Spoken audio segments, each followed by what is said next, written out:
जैसे कि आज हम अपने सेशन की शुरुआत करने जा रहे हैं। पार्लियामेंट का सत्र भी चल रहा है, गर्मा गर्म हंगामा वहाँ पर चल रहा है और देश की राजनीति में तमाम मुद्दे तैर रहे हैं। मुद्दे इसलिए भी तैर रहे हैं क्योंकि हाल ही में 5 राज्यों के विधानसभा चुनाव खत्म हुए और 5 राज्यों के विधानसभा चुनाव में जो अनुमान था, जो अंदाज़ा था, उसके विपरीत बीजेपी को सफलता मिली है। यानी कि जो अंदाज़ा लगाया जा रहा था उसके विपरीत उम्मीदों से ज़्यादा बीजेपी को मिला और इसी को लेकर देश में एक बहस शुरू हो चुकी है क्योंकि 2024 को 2023 का सेमीफाइनल माना जा रहा था। हमारे साथ पैनलिस्ट हैं, परिचय कराई दिया है मेंबर ऑफ पार्लियामेंट गुजरात यामी याजनिक जी, शंकर लालवानी साहब जो कि इंदौर के सांसद हैं, भारतीय जनता पार्टी के, और वरिष्ठ समाजवादी पार्टी के नेता अनुराग भदौरिया भी हमारे साथ मौजूद हैं। सबसे पहले शुरुआत हम लालवानी जी से कर लेते हैं क्योंकि ज़ोर शोर से आवाज़ बीजेपी की आ रही है, संसद में भी गूंज रही है, सड़क पर भी गूंज रही है। 5 राज्यों के विधानसभा चुनाव में 3 में भारी सफलता मिली है। शंकर जी, उम्मीदों से ज़्यादा, शायद आपको भी इतनी उम्मीद नहीं होगी कि जनता छप्पड़ फाड़ के आपकी झोली भर देगी। इस सफलता को कैसे देख रहे हैं आप? देखिए, उम्मीद तो थी और मुझे ध्यान है जब आप इंदौर आए थे और आप इंदौर का सर्वे कर रहे थे, तब आपसे मुलाकात भी हुई थी और आपने एक इंटरव्यू भी लिया था। तब मैंने कहा था कि हम स्पष्ट बहुमत के साथ सरकार बनाएंगे और आपने तब इंदौर का आंकड़ा पूछा था कि 9 में से कितनी, तो मैंने कहा था 9 में से 9, तो आपको बहुत आश्चर्य हुआ था जी। लेकिन जो ग्राउंड लेवल पे हमने जिस प्रकार से काम किया, माननीय प्रधानमंत्री मोदी जी के नेतृत्व में जिस प्रकार से गाँव गरीब किसान के लिए काम हुआ और मध्य प्रदेश की भारतीय जनता पार्टी की सरकार ने जिस प्रकार से काम किया, हमें पूरा कॉन्फिडेंस था कि भारतीय जनता पार्टी की सरकार बनेगी और बनी। जी, बनी। यामी जी हमारे साथ हैं। यामी जी, मैं एक बात पूछना चाहता हूँ, कांग्रेस को बड़ी उम्मीदें थी, सफलता नहीं मिल पाई। क्या कहा जाए, क्यों सफलता नहीं मिल पाई? क्या आरोपों के ज़रिए, या कहीं कहीं आपकी ज़मीन कमज़ोर हुई है, या पार्टी लीडर्स या जो ज़मीनी कार्यकर्ता उनके बीच एक गैप है, वो उस मर्म को या उस नब्ज़ तक पहुंच नहीं पा रहे? अगर आपने देखा होगा तो जो मुद्दे लेके कांग्रेस पार्टी ज़मीन पे लोगों के पास गई थी जी, जो मुद्दे शिक्षा से जुड़ित थे, या तो रोज़गार से या यंगस्टर्स से, एजुकेशन से, स्कूल से लेके कॉलेज तक, पर कहीं ना कहीं ये जो मुद्दे थे वो शायद जनता तक इस तरह हम कन्विंस नहीं कर पाए, या तो वो इस तरह वो डिटेल में कि भाई प्राथमिकता किस चीज़ की होनी चाहिए, टेम्पररी या लॉन्ग रन में क्या हमें, तो मुझे लगता है हम कन्विंस करने में, या तो फिर कहीं ना कहीं एंड तक जहाँ जो लास्ट तबके तक ले जाना चाहिए, उसमें शायद हमने कोई कहीं कचाश रख दी। तो इसकी वजह से मुझे लगता है कि हमें इतनी जो हम सोच रहे थे कि हमें इतनी सफलता मिलेगी, कि मुद्दे बहुत अच्छे थे, महिला को स्पष्ट थे, बच्चों की पढ़ाई के उस रिलेटेड थे, या कॉलेज स्टूडेंट्स को थे, अनएम्प्लॉयमेंट जो सबसे बड़ा मुद्दा है उसके लिए थे। तो मुझे लगता है हमें यहाँ मायूसी थोड़ी है, पर हम हारे नहीं हैं, तो हम बहुत आगे जाके मुद्दे ले जाएंगे, आगे जाके मुद्दे ले जाएंगे। लेकिन अभी एक इंडिया गठबंधन बना है जिसे बीजेपी इंडिया अलायंस के नाम से बोलती है, और कांग्रेस भी और समाजवादी पार्टी दोनों उसके सहयोगी हैं। कल अखिलेश यादव भी इसी मंच पर थे। अनुराग साहब, अपनों से गिला, क्योंकि जिस तरीके से विधानसभा चुनाव में ताल ठोक रहे थे समाजवादी पार्टी के नेता अखिलेश यादव, खुद कांग्रेस के खिलाफ, कमलनाथ के खिलाफ, और कमलनाथ कहते हैं कोई फ़र्क नहीं पड़ता इन सब चीज़ों से, इसका भी एक नुकसान। तो 23 में तस्वीर आपने देख ली कि आपका ये गठबंधन कैसा था। 24 से क्या उम्मीदें? देखिए, जो इंडिया गठबंधन है वो मजबूत नेताओं का गठबंधन है, मजबूर नेताओं का नहीं है। जहाँ मजबूत नेता होते हैं वो अपनी बात कहते हैं, उनमें अभिव्यक्ति की आज़ादी होती है। हमारे आपस में मतभेद हो सकते हैं क्योंकि हमारे दल अलग हैं, लेकिन मनभेद नहीं है कहीं भी। और समाजवादियों का तो काम बोलता है, हम तो काम पे अपना वोट मांगते हैं हमेशा से। और काम यहाँ तक कि जब अभी उत्तराखंड में आपने देखा, जब हमारे लोग फंसे थे वहाँ रेड माइनर्स गए, और रेड माइनर्स जब आपके मंच पे भी आए थे तब भी यही धन्यवाद अखिलेश यादव को ही दे रहे थे, क्योंकि उनको ही पता है कि समाजवादी लोग हर उस कमज़ोर वर्ग की मदद करने के लिए खड़े होते हैं। तो हमने उन रेड माइनर्स को भी बुलाया था, उनका भी स्वागत किया था, उनको भी हमने सम्मान दिया। हम समाजवादी लोग हमेशा उन व्यक्तियों का सम्मान करने के लिए तैयार रहते हैं जिन्होंने समाज के साथ कुछ किया है, समाज में कंट्रीब्यूट किया है। तो हम समाज के बारे में सोचते हैं, हमारे में और लालवानी जी में फ़र्क इतना है, ये सत्ता के बारे में ज़्यादा सोचते हैं, हम जनता के बारे में ज़्यादा सोचते हैं कि अब जनता। देखिए ये सर्टिफिकेट देने का अधिकार तो जनता को है और वो जनता ने दी, क्योंकि आप भी मध्य प्रदेश विधानसभा चुनाव लड़ रहे थे, कांग्रेस भी मध्य प्रदेश का विधानसभा चुनाव लड़ रही, तमाम राज्यों के समाज, राजस्थान में भी यही हुआ। लेकिन जो सबसे बड़ी चीज़ है कि इस विधानसभा चुनाव में 23 अगर राज्यों के चुनाव परिणाम को देखा जाए, 23 राज्यों के विधानसभा चुनाव परिणाम में 18 ऐसे राज्य थे जिनमें महिलाओं की भागीदारी ज़्यादा रही। महिलाओं ने बढ़ चढ़कर 18 राज्यों में जिस पार्टी को वोट किया वही पार्टी जीती। यामी जी, अब इसे भारतीय जनता पार्टी का सामाजिक सरोकार कहें, महिलाओं की भागीदारी कहें, या महिलाओं से संबंधित योजनाओं का जिक्र कहें, या महिलाओं के प्रति बीजेपी का भरोसा करें, क्योंकि बाकी राजनीतिक पार्टियों से टूट रहा है और बीजेपी से बढ़ रहा है। देखिए, आप अगर ये जो योजनाएं की बात करते हैं, बार बार भारतीय जनता पार्टी पे हमारे ऑनरेबल प्राइम मिनिस्टर ये लेके आते हैं कि भाई हम उज्ज्वला योजना लेके आए हैं, महिला के लिए हैं, इसको धुआं लगता है, उनकी सेहत खराब होती है।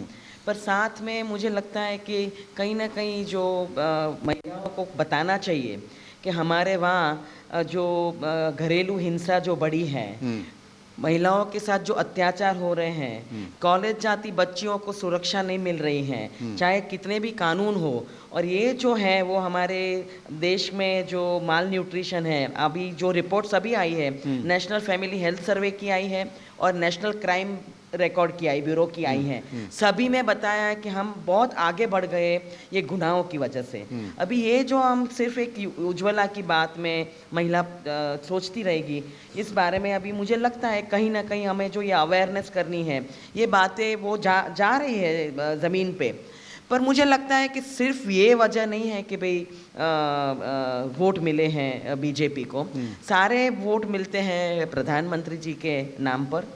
ज़मीन पे जो नेता हैं उनको डायरेक्ट उनका वो होता है, वो चाहे काम करे या ना करे। मतलब आप मानती हैं कि बीजेपी के पास नरेंद्र मोदी है और आपके पास फिलहाल इस तरह का कोई चेहरा नहीं? नहीं, ऐसी बात नहीं है। बीजेपी ने नरेंद्र मोदी जी को प्राइम मिनिस्टर बनाया है, हमें पार्टी को नहीं भूलना चाहिए, वो it's BJP party ji. So you can not continuously say कि भाई ऑनरेबल प्राइम मिनिस्टर। हम ये फ़र्क धीरे धीरे मुझे लगता है तो अभी यंगस्टर्स भी समझ रहे हैं, क्योंकि political education plus your constitution education is a must. तो ये अभी जो समाज social media, thanks to social media, ये फ़र्क अभी समझ रहे हैं सब। लेकिन बीजेपी के कार्यकर्ता इसलिए तो कह रहे हैं ना कि मोदी है तो मुमकिन है।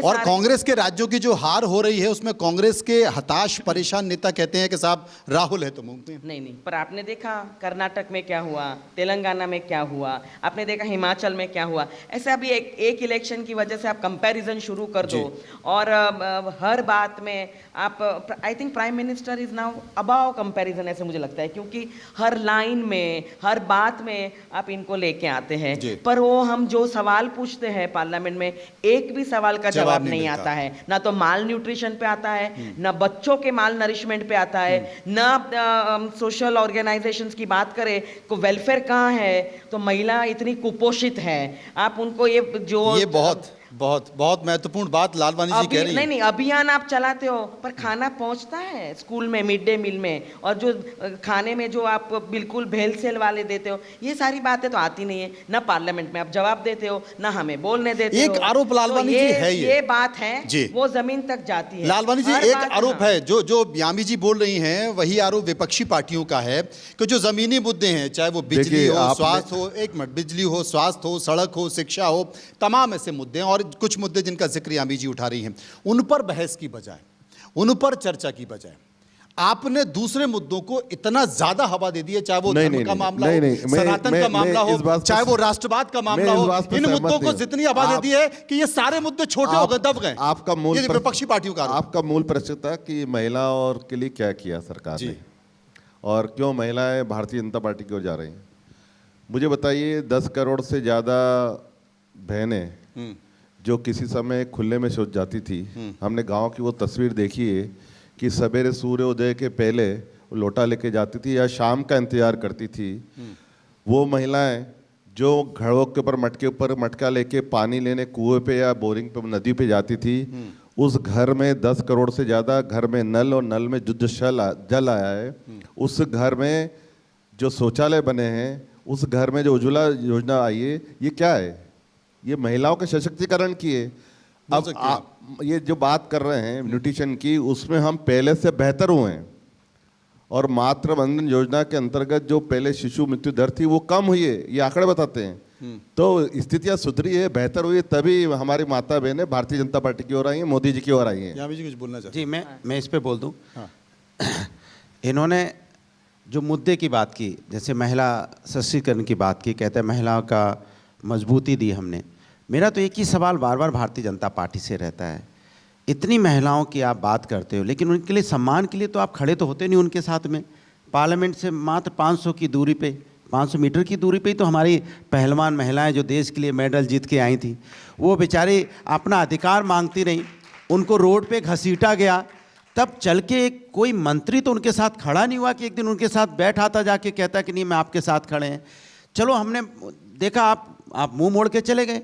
फिर देश का जो हमारी राष्ट्रपति जी हैं, प्रथम महिला हैं, आपने इतना अच्छा कहते हैं पार्लियामेंट भवन नया सदन बनाया, उनके उद्घाटन में भी आपको उनको नहीं बुलाया, क्यों नहीं बुलाया भैया? महिलाओं के सम्मान की बात। दूसरी बात, तीसरी बात, नहीं सर तीसरी बात, आदिवासी महिला राष्ट्रपति बन रही थी। हाँ तो बुलाते ना, विपक्षों ने नहीं तो बुलाते। अच्छा सुनिए, ये महिला विरोधी लोग हैं, वही अपनी महिलाओं की बात करते हैं। जब महिला है, इन्होंने विरोधी को राष्ट्रपति बना रहे थे, अच्छा सर सुनिए, क्यों नहीं करा? अरे सर क्यों समर्थन करा? अरे सर बुलाया आपने, नहीं विरोधी हम हो गए, यही तो दिक्कत है। अब देखिए कैसे हमें विरोधी ठहराते हैं। अब देखिए पार्लियामेंट में ही इन्होंने 15 सांसदों को निलंबन कर दिया कि नहीं आपको सस्पेंड किया जाता। एक उसमें से जो है सांसद मौजूद ही नहीं था, वो भी निलंबन हो गया। सोचिए मेरी बात। अब दिक्कत है कि ये पहन लिए बैठे रहते हैं कि जैसे विपक्ष के सांसद बोलेंगे हमें उन्हें बोलने नहीं देना है, महिलाओं पे बोलेंगे तो आप बोलने नहीं दोगे, बेरोजगारी पे बोलेंगे तो आप बोलने नहीं दोगे। ये तमाम बड़े मुद्दे हैं जिनका जिक्र अनुराग भदौरिया भी कर रहे हैं कि चाहे पहलवान धरने पर बैठे हों या राष्ट्रपति द्रौपदी मुर्मू को बनाया गया, लेकिन जनता में इसका असर चाहते नहीं कि विपक्ष पार्लियामेंट के अंदर में अपनी आवाज उठाए। किसी उसका असर तो जनता में होना चाहिए ना अनुराग जी, उसका असर जनता में होना चाहिए, लोगों को भरोसा होना चाहिए। वो क्यों नहीं हो रहा? नहीं, मेरी बात रही, मैंने कहा कि पार्लियामेंट के अंदर में जो माननीय संसद अपना विपक्ष के सांसद अपनी आवाज उठाना चाहते हैं, आप उनकी आवाज दबा देते हो किसी मुद्दे पे भी हो। कल जैसे एक सेकंड मेरी बात, सुरक्षा के मुद्दों पे उन्होंने आवाज उठाई तो आपने बाहर फेंक दिया। महिलाओं के मुद्दे पे आवाज उठाते हैं तो बाहर निकाल देते हो, बेरोजगारी पे आवाज उठाते हैं तो बाहर निकाल देते हो, महंगाई पे आवाज उठाते हैं तो बाहर निकाल देते हो। आप बताइए किस चीज पे आप बोल रहे हैं विपक्ष को? जवाब ले दीजिए। कभी भी महंगाई के मुद्दे पे हमने बाहर नहीं निकाला। माननीय प्रधानमंत्री जी ने हाउस महंगाई के मुद्दे पे आपने बाहर निकाल दिया ना, मध्य प्रदेश, छत्तीसगढ़, राजस्थान से बाहर निकाल दिया। मैं पार्लियामेंट की बात कर रहा हूं, जैसे मुद्दों पे चर्चा होती है। लोकसभा में माननीय प्रधानमंत्री जी जब सदन शुरू हुआ था, उन्होंने कहा था हम हर बात के लिए चर्चा के लिए तैयार है, सदन चर्चा के लिए न कि हंगामे के लिए। जो हंगामा उनको जंतर मंतर पे करना चाहिए, जो सड़कों पे करना चाहिए। लालवानी जी आप तो ऐसे बोल रहे हो जैसे आप विपक्ष में थे तो आपने हंगामा नहीं किया, अच्छे बच्चे की तरह बैठे रहते थे। मैं इनकी बात का पूरा जवाब दे रहा हूँ। इन्होंने बोला बाहर, हमने कभी महंगाई के मुद्दे पे बाहर नहीं निकाला। कल जो वाकया हुआ, मैं भी वहाँ था हाउस में, लोकसभा में, जिस प्रकार अध्यक्ष की आसंदी पे आके उनकी मेजों को थपथपा रहे थे, ये कभी ऐसा नहीं हुआ कि अध्यक्ष की आसंदी पे अब इतिहास में उनकी मेजों को थपथपाएं और काम करने नहीं दे। आपको विरोध दर्शाना है, विरोध दर्शाइए अपने कुर्सी में खड़े रखे। नहीं, जो सांसद नहीं आए थे उनको क्यों निकाला? नहीं, वो थे वहाँ, उनकी हाजिरी वो थे, जिस प्रकार का उन्होंने पहले तो दो मुद्दे पे जवाब दूंगी। उन्होंने शौच की बात की, ये बार बार ये बात लेके आते हैं। मैंने पार्लियामेंट में भी कहा मेरे वक्तव्य में कि आप नेम चेंज करने से गेम चेंज नहीं कर पाओगे, क्योंकि परफॉर्मेंस चाहिए लंबे ऑन अ लॉन्ग रन। ये जो निर्मल भारत अभियान था डॉक्टर मनमोहन सिंह के समय पे उन्होंने निकाला, तो उसका नाम निकाल के अपना चिपका दिया। ये चिपकाने में बहुत एक्सपर्ट है। कितने बने थे उस समय? कितने बने थे संख्या में? 19। नहीं, आप बताओ मनमोहन सिंह समय कितने बने थे? आपको मैंने डिस्टर्ब नहीं किया था सर। तो 19 स्कीम पे नाम उन्होंने अपने रख दिए। अभी ये शौच ये भी पार्लियामेंट में उठा था कि आपने बनवा तो दिए उनको सारे बाथरूम्स और टॉयलेट, पर पानी नहीं दिया। तो कई जगह तो उसमें कपड़े भरते हैं, अनाज। आप देख के आओ गांव में कोई जगह पानी नहीं पहुंचा है। बहुत सारी तो तस्वीरें, ये सारी बातें हैं। दीवार भी नहीं बात आप लेके बैठते हो और ये आपने पहुंचाया नहीं है पानी। आप शिक्षा की बेसिक बातें नहीं करते हो। फिर ये जीत कैसे रहे? हाँ वही, ये जीत कैसे रहे? नहीं, क्योंकि जो जीता वो सिकंदर, नहीं, और दूसरी बात मैं आपको बताऊं कि ये पार्लियामेंट की बात करें, उन्हें थोड़ा इतिहास पढ़ना चाहिए। अरुण जेटली जी और सुषमा स्वराज जी ने 98% सेशन उन्होंने बाहर निकाल के चलने नहीं दिया था यूपीए के समय में। और जब पूछा गया कि भाई आप यूं डिस्टर्ब क्यों करते हो सेशन को, पार्लियामेंट हाउस को, तो उन्होंने बताया था वेरी स्पेसिफिकल वर्ड्स में कि ये नहीं काम करना भी एक डेमोक्रेसी में हमारे एक सांसद को ये करना चाहिए, not to work and abstain from work और पार्लियामेंट में। आप तो बताइए, ये सारी बातें वो सुनते आप नहीं हैं। बताइए और लालवानी उनके जी। खुद के लीडर्स को वो ये क्रेडिट नहीं देते और बस आके एक हल्ला करना, किसी को सुनने का नहीं, और पार्लियामेंट में जो डिबेट, डेलिबरेशन, डिस्कशन होना चाहिए वो करने ही नहीं देते कोई बिल पे। हर एमपी अपने कॉन्स्टिट्यूएंसी से आते हैं, वो अपने वहाँ एरिया के मुद्दे लेके आते हैं, आप बोलने ही नहीं देते हो किसी को, और अगर बोले और आवाज लगाए तो आप उनको निलंबित कर देते हो, बस सस्पेंड कर देते हो। ये डेमोक्रेसी का मुझे लगता है आपको ये पहले थोड़ा पढ़ना चाहिए इतिहास। और ये सारी स्कीम्स हैं वो यूपीए 1 और यूपीए 2 में लागू हुई है, including UPI doctor Manmohan Singh ji लेके आए थे। देखिए आप तो आप उस पे आप सब चिपका लो अपना नाम, ठीक है। ये चिपकाने में आप बहुत माहिर हो नहीं, देखिए इन्होंने जो बताया कि उस समय शुरू हुई, लाखों में भी उस समय शौचालय नहीं बने थे, अभी करोड़ों में बने हैं। तो आपने योजना शुरू की, कुछ ही बना दिए और बोल रहे हैं हमने शुरू की। अरे शुरू की तो हर घर में बनना थे, आज 12 करोड़ घरों में बने।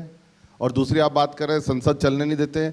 सबसे प्रोडक्टिव अगर संसद चली तो अब चलिए, हमने कभी भी संसद रोकने का विरोध नहीं किया। आप मुद्दे उठाइए, आप चर्चा से भाग रहे हैं, मुद्दे ही नहीं है आपके पास, कभी चर्चा करने आते ही नहीं है। हमने इस वाली जो संसद है, जो 17वीं लोकसभा है, ये आज तक के इतिहास में सबसे प्रोडक्टिव संसद रही है। हर सदस्य को बोलने का मौका दिया है, यहाँ तक कि हमारे लोकसभा अध्यक्ष उन सदस्यों को पहले मौका देते जो पहली बार का है, उन सदस्यों को पहले मौका देते जो महिलाएं हैं, जो नए चुन के आए हैं। तो ये इतनी प्रोडक्टिव हाउस रहा है। नहीं, इसमें आप इसमें कैसे संकेत और संदेश देने में तो आपका कोई जवाब नहीं है, इसमें कोई शक नहीं है। आप देखिए अनुराग साहब, एक बात मैं कहना चाहता हूं, जिसका जिक्र किया चिपकाने में, इसमें तो कोई शक नहीं है। आपकी ही पार्टी से तमाम ऐसे शब्द निकलते हैं जो सनातन विरोधी हैं, धर्म विरोधी है, और बीजेपी ने अगर चिपका दिया कि आप धर्म विरोधी पार्टी हो, सनातन विरोधी पार्टी हो, वो चिपक गया आपके ऊपर। अगर बीजेपी ने ये चिपका दिया कि आप राष्ट्र विरोधी पार्टी हो, चाहे वो समाजवादी पार्टी हो, कांग्रेस पार्टी हो, तो वो चिपक गया, लोग इसको मानने लगे। नहीं, लोग क्यों मानने लगे मैं बता रहा हूँ। दरअसल में वो चिपकाना जानते हैं। अभी चिपकाने का मतलब क्या होता है आप जानते हो, हर चीज़ को चिपकाना जानते, बनाना नहीं जानते। तो बनाने में और चिपकाने में बहुत फ़र्क होता है। भारतीय जनता पार्टी की आदत ये हो गई है कि झूठ को इतना फैलाओ, चूंकि उनके पास संसाधन है, आज की तारीख में व्यवस्थाएं उनके पास हैं, उस झूठ को फैला के उसको सच में कन्वर्ट करने की कोशिश करते हैं। अगर पार्लियामेंट की नहीं, बात लेकिन आप मानते हैं सनातन विरोधी, धर्म विरोधी जो बयान आपकी पार्टी से आ रहे हैं, स्वामी प्रसाद मौर्य जो बोल रहे हैं, क्या वो ठीक है? कई बार मैंने आपको कई बार आपको हमने बोला है कि हम ऐसे जो शब्द का इस्तेमाल कोई भी करता है, हम समाजवादी लोग हर धर्म का सम्मान करने वाले लोग हैं। हमने बोला कि भारतीय जनता पार्टी के एक जो पार्टी में सांसद गए हैं पार्लियामेंट के अंदर, उन्होंने क्या बोला था आज भारतीय जनता पार्टी में है नरेश अग्रवाल जी, क्या बोला था कि हम उसको शब्द बोल भी नहीं सकते जो उन्होंने प्रभु के बारे में बोला था। क्यों ले लिया आपने उसको पार्टी में? दूसरा, इन्हीं के एक हमारी निषाद पार्टी है इनकी, जिनके साथ अलायंस बना के चल रहे संजय निषाद ने क्या बोला था? संजय निषाद ने बोला था प्रभु दशरथ के बेटे ही नहीं थे प्रभु राम।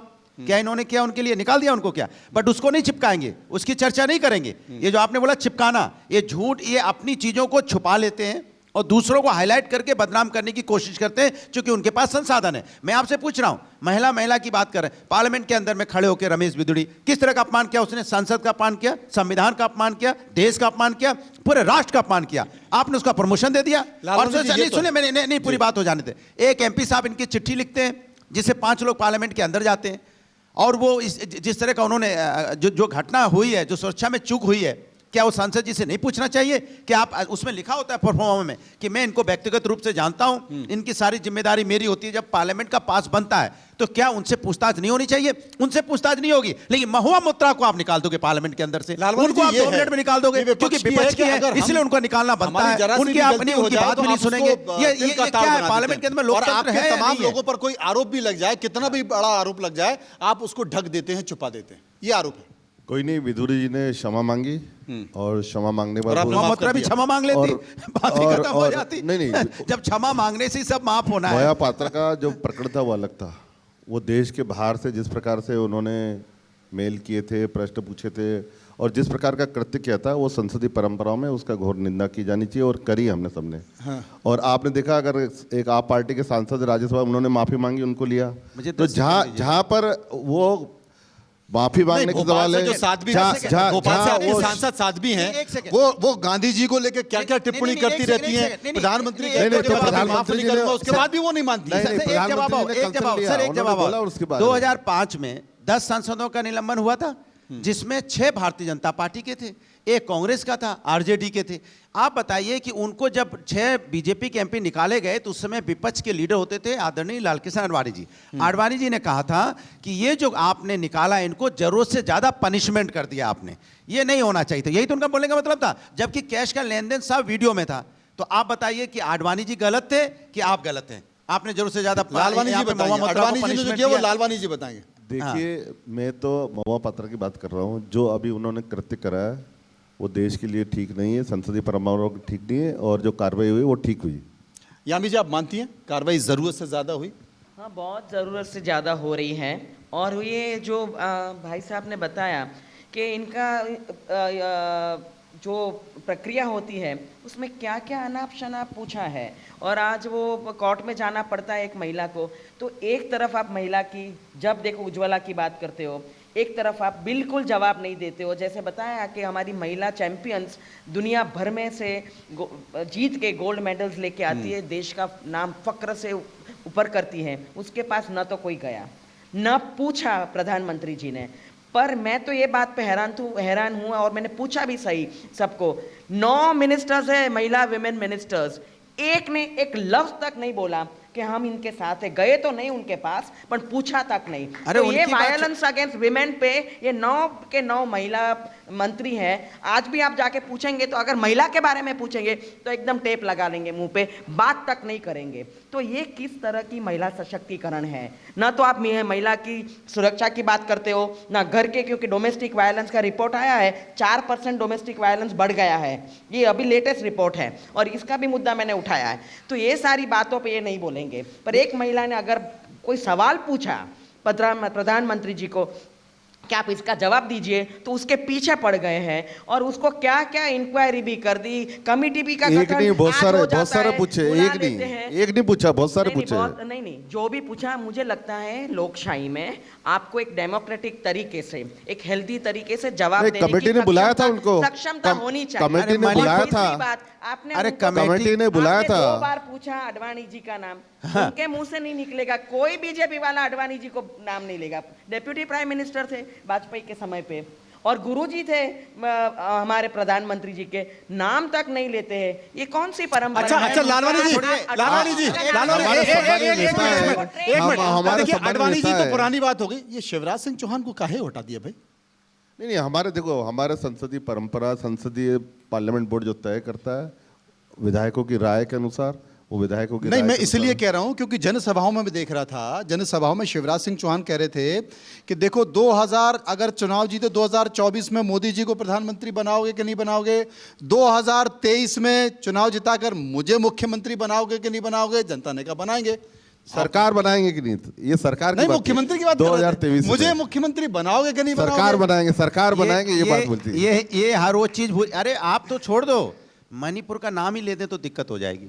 मणिपुर के बारे में बात करने को तैयार नहीं है। वहां महिलाओं के साथ इतना अन्याय हुआ है, आज भी वहां पे चल रहा है। लेकिन मणिपुर के बारे में बात करो तो भारतीय जनता पार्टी के नेताओं को सांप सूंघ जाता है। भाई महिलाओं को किस तरह से अन्याय हुआ है आप सोच सकते हो। देश में, हिंदुस्तान के अंदर में एक राज्य ऐसा है जहां महिलाओं को किस तरह से घुमाया गया। 6 घंटे बहस करे, नहीं, बहस की जरूरत नहीं है। महिलाओं के मुद्दे पर बहस कीजिए, उनको न्याय दीजिए। बहस की जरूरत नहीं है, उनको न्याय चाहिए। हर पहलवान महिलाएं धरने पे बैठी रहेंगी, उनको घसीटा जाएगा, उनके साथ नहीं खड़ोगे। नहीं, मणिपुर की महिलाओं के साथ नहीं खड़ोगे, हाथरस की बेटी के साथ नहीं खड़ोगे, तो किसके साथ खड़े होगे? ने जवाब दिया, किसके? सिर्फ सत्ता के लिए? अरे गृह मंत्री ने जवाब दिया, मणिपुर के हर बात का जवाब दिया। और उसके पीछे कौन थे? कौन सी सरकार थी पहले जिनके कारण हुआ? कौन सी सरकार थी पहले जिनके कारण ये हुआ? कौन सी सरकार थी? हमने ये भी समझा कि कौन सी सरकार थी। अनुराग जी बहुत सरकार थी। अनुराग जी बहुत दुखी है, अनुराग जी बहुत दुखी है और द्रवित भी है महिलाओं के मुद्दे को लेकर। लेकिन चूंकि भारतीय राजनीति में राजनीति सर्वोपरि होती है और राजनीति में जितने भी लोग हैं वो चाणक्य को तो मानते होंगे। यामी जी, मैं एक सवाल पूछना चाहता हूं कि क्या आप मानती हैं कि बीजेपी एक कॉम्बो दे रही है इस देश की बड़ी आबादी को, जिसको धर्म चाहिए, राम चाहिए, कृष्ण चाहिए वो ले ले, जिसको राष्ट्रवाद चाहिए वो ले ले। गरीबों के लिए तमाम जन कल्याणकारी योजनाएं हैं, 80 करोड़ लोगों को मुफ्त अनाज मिल रहा है। यानी कि आपके लिए, विपक्ष के लिए कोई मौका छोड़ना नहीं चाह रही, और जनता मान भी रही है। देखिए राम मंदिर बन रहा है, और मथुरा में कृष्ण जन्मभूमि और जो ईदगाह मस्जिद है उसको लेकर भी ऑर्डर आ गए कि उसका भी सर्वे हो रहा है। देखिए ये पहली बार तो ये मुद्दे नहीं है। भारत जब से आज़ाद हुआ तो धर्म भी था, सोशल मुद्दे भी थे। हम एक गरीब देश थे, हमारे वहाँ अनाज नहीं होता था। हमने अनाज में हम पैरों पे कब खड़े रहे? 20 साल के बाद, उसके बाद फूड सिक्योरिटी में हमको अनाज बाहर से लाना नहीं पड़ा। तो जैसे जैसे हमारे स्टूडेंट्स हैं, यंगस्टर्स हैं, वो समझते हैं कि ये सारे फैक्टर्स इस ज़मीन पे थे। आप चाहे जो भी भगवान का नाम लें, तो सारे भगवान यहीं पे थे। हमारी इतनी पर आपने कह दिया, आपने तो अस्तित्व पर सवाल उठाया था ना, जिसका फायदा बीजेपी उठा रही है। ऐसे वो तो मुद्दे उठाने के लिए मैं वही कह रही हूँ कि जो मुद्दे उठने चाहिए, जो हम अभी बात कर रहे हैं कि बच्चों की शिक्षा, नहीं बच्चों की शिक्षा, पढ़ाई, आज हमारे कितने नहीं उठाया था कपिल सिब्बल जी ने मुद्दा। तो आप कपिल सिब्बल जी को जरूर पूछ लीजिएगा, बहुत बड़े वकील हैं, उनको भी आप पूछ लीजिएगा। तो है ही नहीं, काल्पनिक व्यक्ति। पहले मेरे जवाब सुन लीजिए। आप ऐसा बताओ, पढ़ाई की बात करते हैं, कितने यंगस्टर्स आज ये सब जानते हुए सारे देश छोड़ के बाहर पढ़ाई के लिए चले जाते हैं? कितने गए?